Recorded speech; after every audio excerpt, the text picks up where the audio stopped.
Hari Om, the Ballad of the Age of Transformation. After the last ice age, as the frozen wastes melted, and lakes and plains and forests again covered the land we now call Europe, mankind moved ever northwards from the equatorial regions of Africa to populate the northern lands as cave dwellers. Then religion brought civilization and knowledge to the multitude. However, this knowledge was of a limited kind, and it was only a few hundred years ago that the population came to understand that the world was round and not flat.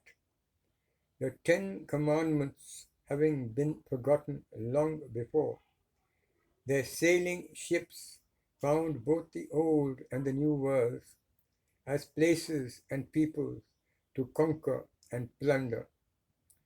Devotees of the truth prayed to their Lord of creation, Our Father, who art in heaven, hallowed be thy name.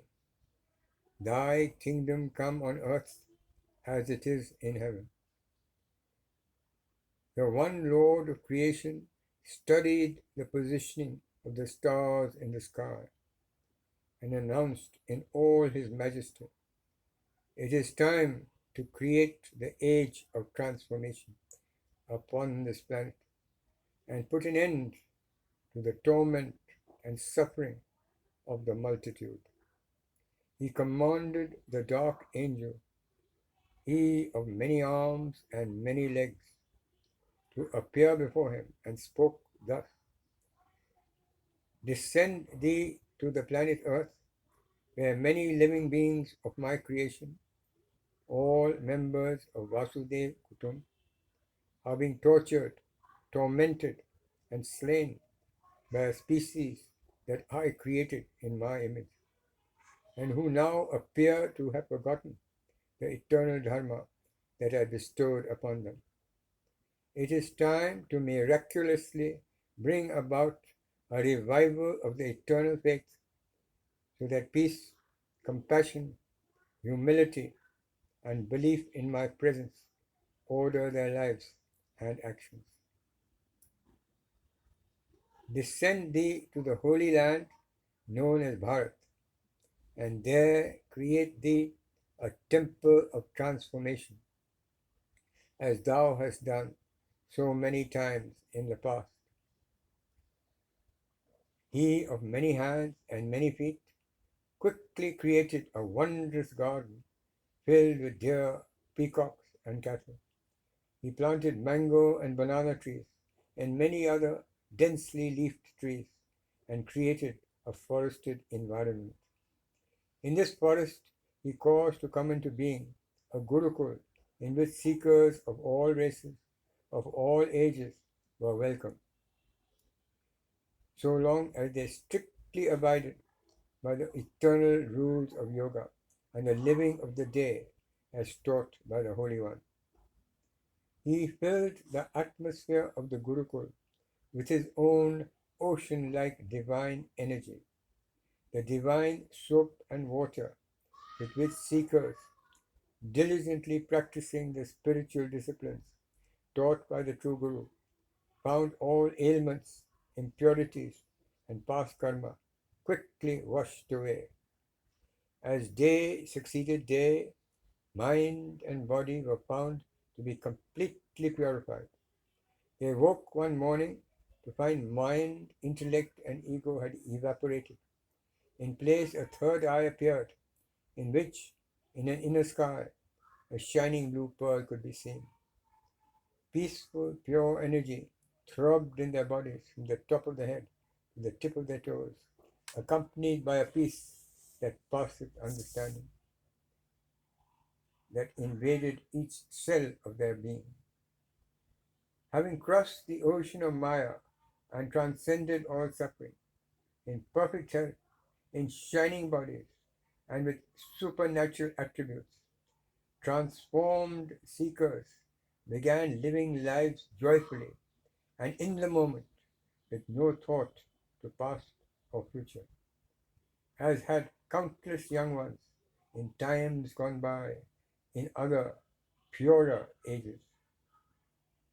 About half a century later, there appeared on earth the angel of light, ever the explainer of the eternal Dharma, sent by God Himself to help spread the good news of the presence of such a golden opportunity for the suffering multitudes to transform themselves into purified, healthy, divine beings, free of suffering of all kinds, savoring each moment of every day, living heavenly lives filled with serene music, the peace that passeth understanding, a constant state of inner bliss, ever passing on the healing secrets to an ever increasing society of true believers, thus changing the age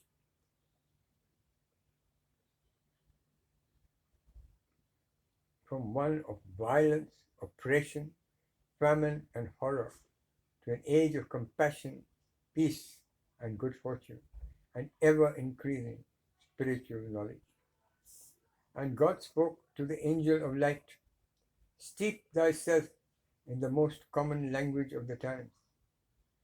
I myself enabled a tiny island nation to possess an empire over which the sun never set, covering all 7 continents.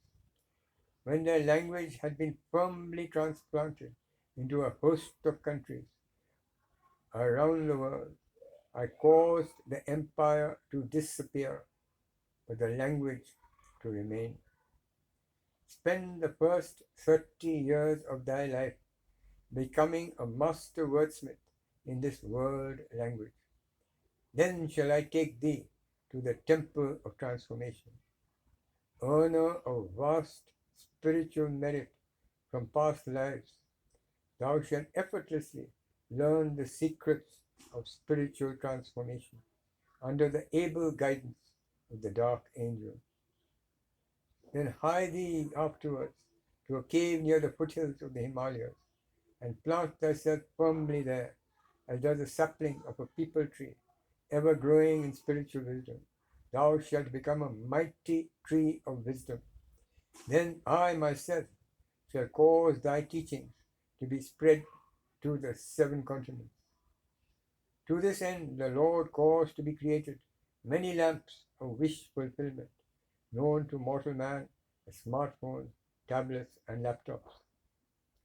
By touching these lamps, mortals could obtain almost all objects of daily needs, yea, some even within 10 minutes. Into this magic lamp, he also created social media platforms like Facebook and YouTube.